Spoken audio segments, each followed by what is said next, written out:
when a sealed envelope from Prince Philip's private vault was handed to King Charles, no one expected what was inside. A single document, Philip's final will, would send shockwaves through Buckingham Palace, leaving the monarch pale, silent, and visibly shaken. What secret had the late Duke of Edinburgh taken to his grave? And why was Edward, the so-called quiet royal, suddenly thrust into the spotlight?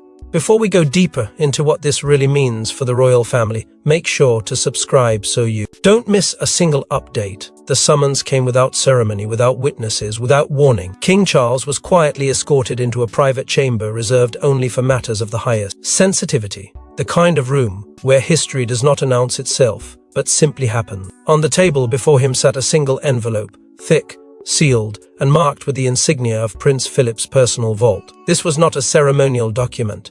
This was not a formality. This was something Philip had locked away from the world, something even the crown had been forced to wait to see. Those present were dismissed, the doors were closed, and for several long minutes, nothing happened at all. When the sound finally came, it was not a voice.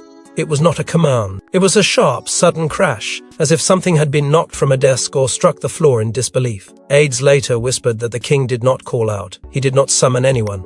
He simply stood there, staring down at the pages he had just read, his hands trembling, his expression stripped of ceremony, stripped of control, stripped of the practiced calm that had defined his entire public life. Because in that moment, Charles was no longer reading the words of a father. He was confronting a verdict. Prince Philip's final will did not distribute sentimental objects or polite acknowledgements. It delivered a declaration. It named Prince Edward as the sole heir to Philip's personal estate, his symbolic legacy, and the private royal holdings that had never passed through official channels. Not shared, not divided, not balanced. Given entirely to the son few ever expected to see written into history with such authority. Edward, the quiet one, the obedient one, the overlooked one. And in that silence, the meaning settled like a weight on the king's chest. What followed was not rage, but shock so profound it demanded containment. Within hours, a 24-hour internal communications lockdown was ordered. Advisors were cut off. Private secretaries were instructed to hold all inquiries. Even senior household figures were left waiting without explanation. Something had shifted, and the palace, that ancient machine of image and control, had instinctively moved to protect itself from the consequences. But walls have never been strong enough to stop speculation. And it came fast. Had Philip issued a final rebuke to his eldest son? Had he left a message not just to Charles the man, but to Charles the monarch? Or was this something more deliberate, more strategic, more dangerous? Behind closed doors, whispers multiplied. There were murmurs of amendments made quietly after Charles ascended the throne. Subtle changes, new clauses, a will not frozen in time, but evolving, responding, perhaps even reacting. If true, it meant Philip had been watching, measuring, deciding, and if Edward's name now stood alone where others had once expected to see the crown itself, then this was not an act of sentiment. It was an act of design, because inheritances do not shake kings. Meanings do. And what Philip had left behind was not simply property, or prestige, or paper. It was a challenge to the emotional order of the House of Windsor, a fault line running through decades of rivalry, silence, and unspoken wounds. The envelope had been opened, the words had been read, and nothing inside the palace would ever settle the same way again. But the true weight of this revelation wouldn't just be measured in inheritance. It would ignite decades of buried rivalry, unraveling family secrets the firm hoped were long forgotten. For years, Prince Edward was labelled the forgotten Windsor polite, unambitious, and always one step behind his siblings. But Philip's final will painted a startlingly different picture. Edward wasn't sidelined, he was chosen. Was this the final act of a father grooming a silent heir, or a desperate effort to shift the monarchy's future? In the corridors of royal history, Prince Edward was always there, but never quite at the center. He smiled on cue, performed his duties with quiet grace, and never invited the chaos that seemed to orbit the rest of the House of Windsor. To the public, this restraint appeared as disinterest, even insignificance. But beneath the surface, something far more deliberate had been taking shape. Prince Philip, known for his discipline and deeply strategic mind, had seen something in his youngest son that others missed. While headlines were dominated by scandal, rebellion, and fractured loyalties, Philip was quietly building a different legacy, one that lived not in public approval, but in endurance. It began years ago, far from the flashbulbs and headlines, private visits, unannounced meetings, reassignments of long-standing responsibilities. In the early 2000s, Philip started transferring his patronages, consolidating his private estates, and entrusting his most guarded archives not to Charles, not to Anne, but to Edward. The same Edward who had walked away from the Marines, who had chosen a quieter life, who had refused to chase crowns or conflict. Philip understood that real legacy is not forged in noise, but in silence. And Edward listened. Always. In fact, those closest to Philip recall one phrase repeated over the years like a quiet mantra: Edward is the only one who listens. To the outside world, Edward's loyalty seemed passive. But within the inner sanctum, it was powerfully rare. While others questioned, rebelled, or fought for position, Edward offered consistency, deference, and above all, trust. It was this trust that Philip rewarded. The transfer of influence wasn't dramatic. It was methodical. Charities, once championed by Philip, found new patronage under Edward's name. Personal land holdings were reviewed, adjusted, and in some cases handed over well before Philip's death. Royal archivists noted that access to sensitive documents had quietly shifted toward Edward, often without any press announcement or internal memo. No one paid attention until now. When Edward read the contents of Philip's final will, he did not smile, he did not gloat, he did not rush to make declarations or claims. He sat quietly. Those who were there say he was visibly shaken not by the inheritance but by the responsibility it now placed on him. He had never asked for this. He had never planned for it. But he knew what it meant. He understood the message buried beneath the legal phrasing: "You were the one I trusted most. And now, the burden is yours to carry." It was a gift laced with expectation, a reward lined with consequence, because Edward knew that silence would no longer protect him. As the press circled, as speculation erupted, Edward remained steady. He neither confirmed nor denied. He simply moved forward with the quiet composure that had earned his father's final confidence. But this time, his steps echoed louder than ever. For the first time in his life, Edward was no longer the supporting act. He was the focal point of a legacy that could divide the monarchy or save it from within. Yet while Edward quietly accepted the burden of a secret legacy, the walls of Windsor were already shaking under the weight of a new storm, because someone else had waited a lifetime for this moment. Insiders reveal that Charles didn't sleep for 2 nights following the will's revelation. Behind closed doors, aides say the king wept openly and accused the late Duke of undermining his reign. After decades spent trying to earn Philip's approval, had Charles been outplayed in death? For a man who waited nearly a lifetime to ascend the throne, the silence in those hours after reading his father's will was deafening. King Charles, a monarch not easily shaken, had unraveled behind locked doors, not from the burden of the crown, but from the sting of something far deeper: rejection, not from the public, nor from Parliament, but from the man whose opinion he had chased for 70 years. Prince Philip had rarely offered affection in public, but Charles, in his quiet, determined way, had always believed that one day recognition would come. Instead, what arrived was a final judgment, a will that named Edward as heir, as confidant, as keeper of the Duke's legacy. And Charles was left with nothing more than a question that had haunted him all his life: was I never enough? Court insiders claim the king's outburst in a private strategy meeting stunned even his closest aides. "He's handed the crown to a ghost," he reportedly yelled, slamming his fist against the heavy oak table. Those in the room didn't know how to respond. Was this grief, rage, or something far more dangerous? An identity crisis unraveling at the very top of the monarchy. His father had always stood as a towering figure of discipline and authority. Now in death, he had reached back from the grave and handed Charles a message that felt like a slap across the face. Not only had Philip questioned his leadership silently for years, it seemed he had also prepared a legacy around him. Camilla, seeing the storm rising, tried to intervene. She reminded Charles of his reign, his legacy, and the moment they were building together. But her words fell flat. In that moment, Charles wasn't a king, he was a wounded son. One witness said the conversation ended with a chilling pause, followed by a quiet statement no one expected to hear: "He never thought I could carry it." Even the Queen consort had no reply. The palace grew colder after that. In the days that followed, Charles's demeanor changed. He became withdrawn, measured, careful in his words. At a recent council, his usual sharpness was missing, replaced with a distant silence that drew attention from even the most seasoned observers. Royal aides, trained to maintain calm, couldn't help but note the shift. One quietly remarked, "It's like he's standing on ice, and he knows it's cracking beneath him." But Charles's concern wasn't just about personal pride.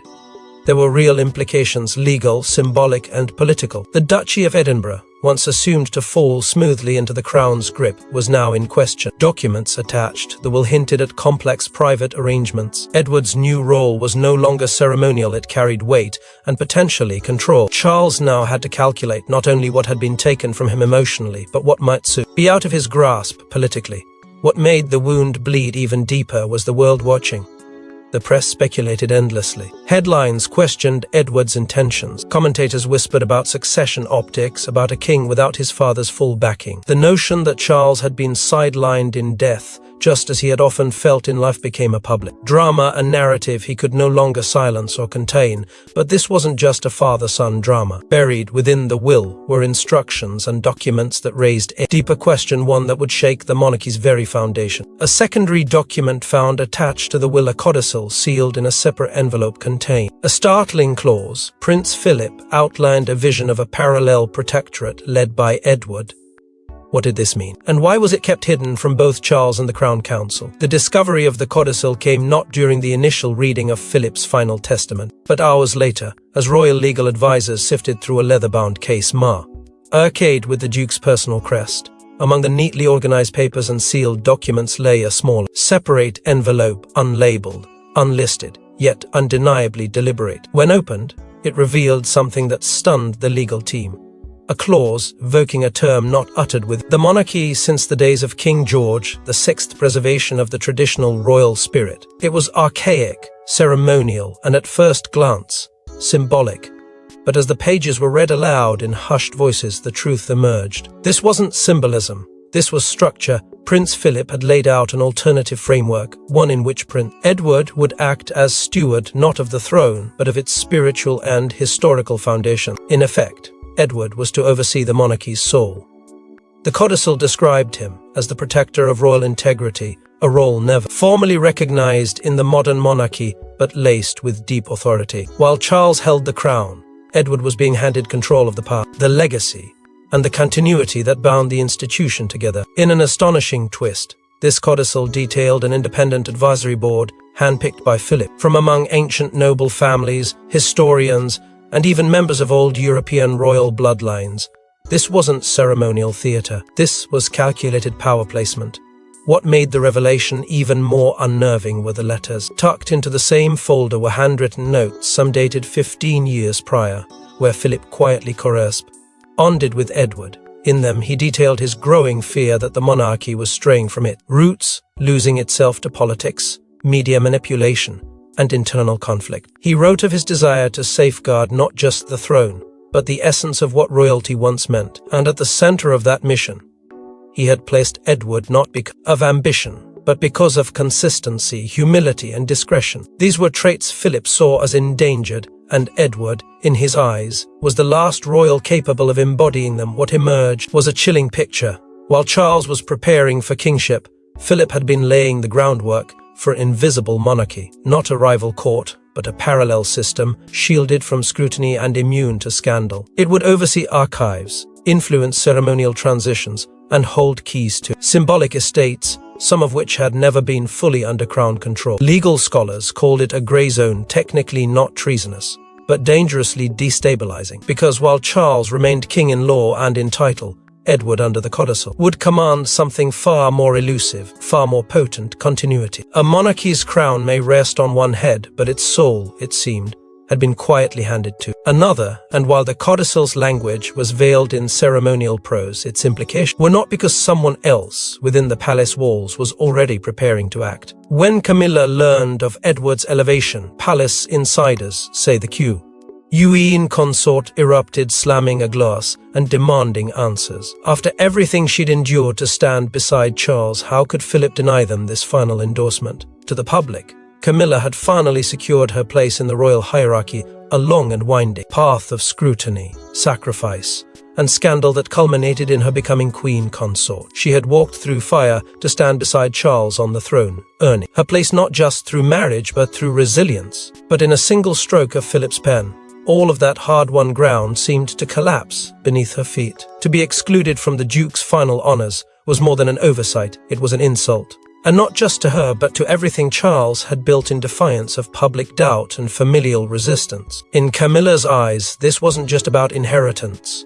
It was about legitimacy, about being recognized, and Philip had delivered his final judgment with chilling precision. Behind closed doors, she confronted Charles in a moment of fury the palace had not seen since the darkest days of their early union. "He never saw you as king." "Not really," she reportedly snapped, her voice trembling with both rage and disbelief. For Camilla, Philip's codicil wasn't simply elevating Edward, it was diminishing Charles, stripping him, posthumously, of the full blessing that could have silenced critics forever. Instead, the will had created space for doubt, space for division, space for a quiet campaign of loyalty to shift from the throne to the sidelines. And Camilla, ever the strategist, recognized the danger instantly. She began moving quickly, quietly, holding closed-door meetings with key senior advisors, urging them to reinforce the king's narrative, to rally Commonwealth allies, and to neutralize the narrative forming around Edward's so-called protectorate. What began as private caution soon turned to strategic maneuvering. Titles were reviewed, appearances recalibrated. The goal was clear: remind the world that Charles was not just monarch by law but by lineage, by leadership, and by destiny. There would be no shadow court. Not under her watch, but the damage had already begun to seep through. Where once Camilla and Edward had shared cordial interactions, often united by their quieter roles within the royal machine, mistrust now replaced familiarity.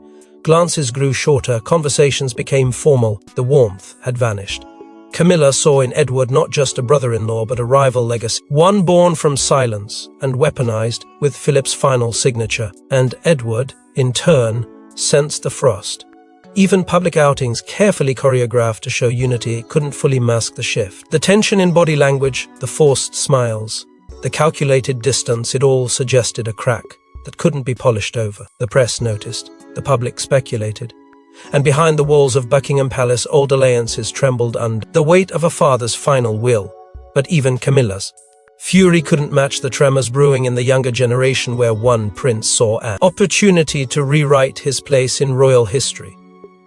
Prince William found himself at a crossroads. Should he support his father's wounded reign or align with his uncle's stabilizing presence? With Catherine urging restraint and the world watching his every move, William faced a silent war of loyalty that could define the next chapter of the monarchy. For most of his life, William had been seen as the monarchy's future, a careful blend of tradition and modernity, poised to inherit not just the crown, but the public's trust. But now, the very foundation beneath that future was shifting. Philip's final will, with its seismic elevation of Edward, had turned the spotlight inward. It was no longer just about succession, it was about alignment. And as Charles struggled with the emotional fallout, and Camilla worked behind the scenes to secure their reign, William stood at the center of a fracture he hadn't created, but could no longer avoid. The question whispered behind palace doors was simple, chilling, and impossible to escape.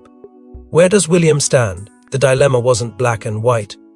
William held a deep respect for Edward, not just as family, but as a man of integrity, someone who had quietly served, avoided scandal, and kept his loyalty rooted in duty, not ambition. But that very loyalty now complicated everything. If William showed too much deference to Edward, it could be read as disloyalty to Charles. If he ignored Edward entirely, it could destabilize the public's faith in the royal family's unity. Behind closed doors, the tension between father and son was palpable. Charles wanted William's full-throated support, wanted a visible signal that the crown was united. But William, ever the strategist, knew the situation demanded more than blind allegiance. It demanded caution, calculation, and time. Catherine, often the unspoken force behind William's decisions, became the anchor in the storm. Her message was quiet but piercing. Think of George's inheritance. It wasn't about pride or politics, it was about legacy. If the monarchy fell into disarray now, it wouldn't be Charles or Edward who bore the consequences, it would be George and Charlotte and Louis. William had to think beyond the noise, beyond his own hurt, beyond the fear of betrayal. He had to protect the long game. Privately, William began seeking counsel, not from courtiers, but from constitutional experts, trusted advisors, and historical analysts. He wanted to know exactly what Edward's codicil could mean legally, symbolically, politically. Could it threaten the chain of succession? Could it influence the Privy Council? Could it create a two-headed monarchy? The answers weren't simple, but the implications were clear. Edward had real leverage now, and that made him more than just an uncle. It made him a wild card, Whispers inside Kensington Palace hinted at a quiet contingency plan, a pact not public, not official, but powerful in its intent. William and Edward, bound by blood, bound by legacy, and now possibly bound by mutual necessity. A partnership designed not to defy Charles, but to protect the monarchy from its own unraveling. Nothing formal, nothing written. Just a series of carefully timed conversations. Agreements left unsaid, and trust held in silence. To the outside world, William remained poised, respectful, neutral. He attended engagements, issued statements, stood beside his father. But beneath the surface, he walked a tightrope so delicate, a single miss could fracture everything. And in that silence, he wasn't just balancing loyalties, he was shaping the future of a monarchy caught between tradition and transformation. But while the House of Windsor hesitated, others were moving fast, and soon, centuries-old alliances would be put to the test in a place most thought had lost its relevance.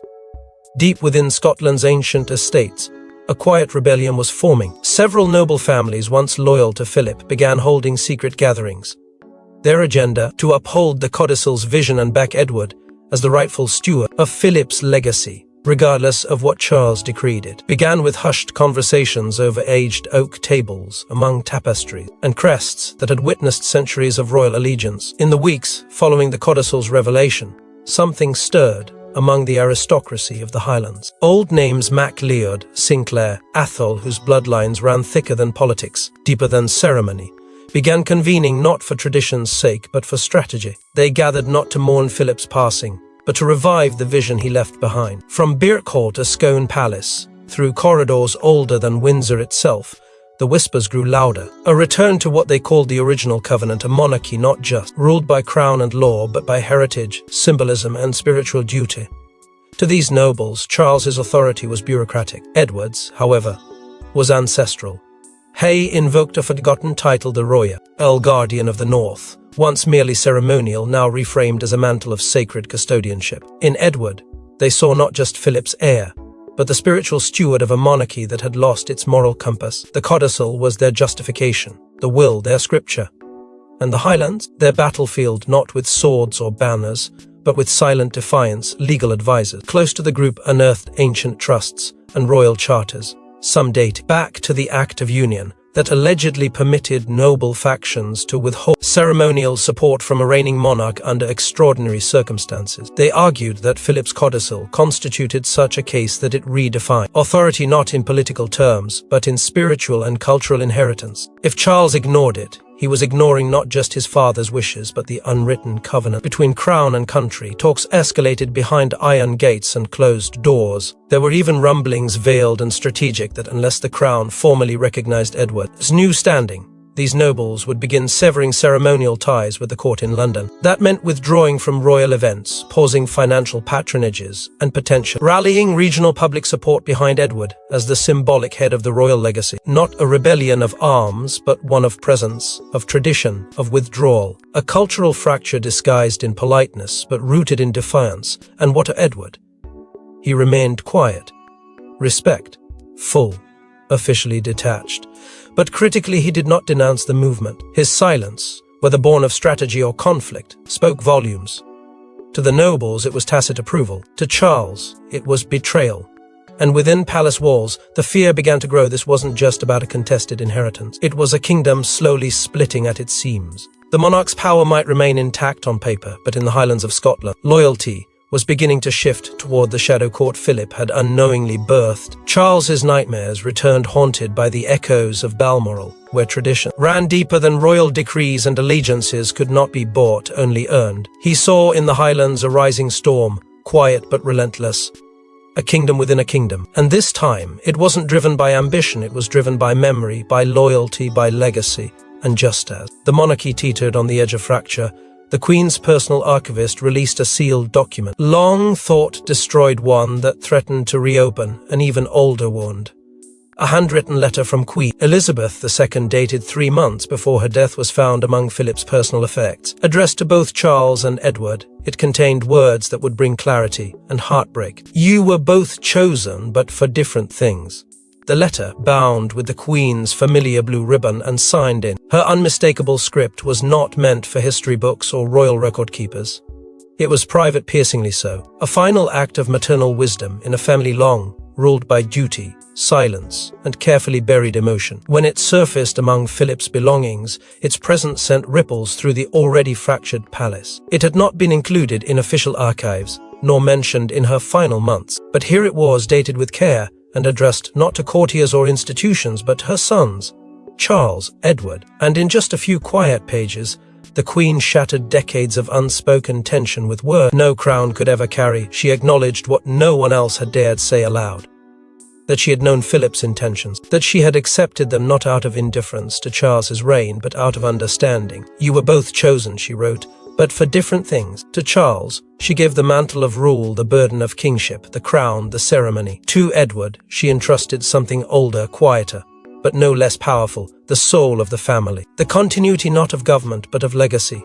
She spoke not as sovereign but as mother, and in that delicate balance, she revealed her deepest regrets. The letter did not shy away from the fractures that had shaped their lives. She referenced the years lost to silence, the decisions made in the shadows, the public expectations that had often made private love so hard to show. She admitted her fears that the institution might one day collapse under its own weight, not from scandal, but from forgetting what it once stood for. And in those closing lines, she offered what neither son had truly received in life: her blessing, not as monarch, but as mother. "You must protect each other. Remember your shared duty. The crown cannot survive without the heart behind it." The letter was delivered to both sons privately, no press release, no commentary, and perhaps most telling of all, no public mention from either man. But those closest to them say something shifted that day: a softening in Charles's eyes, a stillness in Edward's voice, a fragile, fleeting pause in the storm. For a moment there was peace, not in power, but in understanding. But peace, even when offered by a queen, cannot always hold against the winds of legacy, especially when offered too late, as the nation braced for a new coronation season. One final twist would shatter illusions of closure and expose a buried truth that no one, not even Philip, had prepared for. Just when the dust seemed to settle, a second will, dated before the official one, was uncovered by a former royal aide. Its contents, a completely different line of succession and a missing signature, but what terrifying clause that would throw everything into chaos. The revelation came not through a formal release or a scheduled disclosure, but by accident, an aide going through archived files stored in a remote annex of the royal estate stumbled upon a folder misfiled under an outdated codename. Inside, with the unmistakable imprint of personal stationery and Philip's scrawled handwriting, was a draft unlike any that had come before it. At first, the document was dismissed as preliminary, a relic of planning, nothing more, but then came the twist. This version didn't name Charles. It didn't name Edward. It named someone else, entirely an individual whose connection to the throne was not direct but ancestral, distant, and controversial. The name has not yet been disclosed to the public, but within the palace, it triggered panic. Buried in the middle of this draft was a clause so explosive it sent royal legal teams into emergency session. Should these terms be contested, it read, "The crown must surrender the estate in full." The meaning was clear and terrifying. If anyone questioned the validity of this version, the legal precedent could force the monarchy to relinquish all personal holdings connected to the estate: Balmoral, Sandringham, royal trusts, artifacts, land, even symbolic assets tied to Philip's ancestral holdings in Europe. All of it gone. The signature line on the document was blank, but the handwriting throughout had been independently verified by two royal analysts, both of whom confirmed its authenticity without hesitation. It was Philip's hand, no doubt, which left one final, chilling question: why wasn't it signed? Was he second-guessing? Was he waiting? Or had he simply changed his mind and never destroyed the earlier draft? What began as an inheritance battle had now spiraled into a constitutional crisis. If this document were made public, it could trigger a formal inquiry in Parliament. Legal minds debated whether the sovereigns will, especially a private one, held any binding power over national or royal estate holdings. Some believed it could prompt a judicial review of both wills. Others warned that silence could be seen as concealment, forcing intervention from oversight committees. Suddenly, the monarchy wasn't just facing scandal, it was facing the possibility of legal reckoning. Speculation ran wild within the palace. Who had known about this second will? Did Queen Elizabeth ever see it? Had Philip written it in a moment of uncertainty, or had he been testing his success? Oars from beyond the grave. Was it an insurance policy? A final chess move? Or had the Duke, known for his brutal pragmatism, simply grown tired of choosing between sons and left behind a fuse he knew someone else would eventually light? The royal family had survived wars. It had endured divorces, abdications, affairs, and global ridicule. But never had it been forced to confront a scenario so shrouded in ambiguity and danger where no one was truly right, no one was clearly wrong, and the past itself had become a weapon.